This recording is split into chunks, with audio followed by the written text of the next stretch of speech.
Taste the Daily. Dindigul தனியார் மருத்துவமனையில் ஏற்பட்ட தீ விபத்தில் 7 பேர் உயிரிழந்ததற்கு அதிமுக பொதுச் செயலாளர் எடப்பாடி கே பழனிசாமி ஆழ்ந்த இரங்கல் தெரிவித்துள்ளார். இது தொடர்பாக அவர் வெளியிட்டுள்ள அறிக்கையில், திண்டுக்கல் தனியார் மருத்துவமனை தீ விபத்தில் 3 வயது குழந்தை உட்பட 7 பேர் உயிரிழந்தது அதிர்ச்சியும் வேதனையும் அளிப்பதாகவும், உயிரிழந்தோர் குடும்பத்தாருக்கு ஆழ்ந்த இரங்கலையும் வருத்தங்களையும் தெரிவித்துக் கொள்வதாகவும் குறிப்பிட்டுள்ளார். மேலும் தீக்காயங்களோடு மீட்கப்பட்டுள்ள அனைவருக்கும் உரிய மருத்துவ சிகிச்சை அளித்து பூரண உடல் நலத்துடன் வீடு திரும்புவதை உறுதி செய்யுமாறு திமுக அரசை வலியுறுத்துவதாகவும் அறிக்கையில் தெரிவித்துள்ளார். மதுரை மாவட்டம் உசிலம்பட்டி பேருந்து நிலையம் முன்பு மரக்கிளைக்குள் அருந்து கிடந்த மின்கம்பியை தொட்ட கட்டிட தொழிலாளி சம்பவ இடத்திலேயே உயிரிழந்தார்.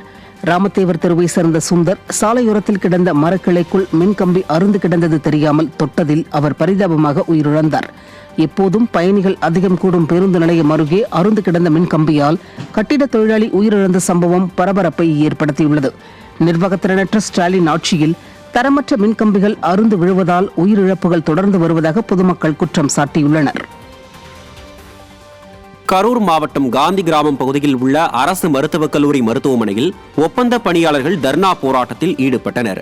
முறையாக ஊதியம் வழங்கப்படுவதில்லை என்றும் வார விடுமுறை வழங்காமல் வேலை வாங்குவதாகவும் கூறி கல்லூரி முதல்வர் அறை வளாகத்தில் ஒப்பந்த பணியாளர்கள் தர்ணா போராட்டத்தில் ஈடுபட்டனர். மேலும் தனியார் நிறுவன மேற்பார்வையாளர் ஒப்பந்த பணியாளர்களை வீட்டிற்கு அழைத்துச் சென்று வேலை செய்ய சொல்வதாகவும் போராட்டத்தில் ஈடுபட்டவர்கள் குற்றம் சாட்டினர்.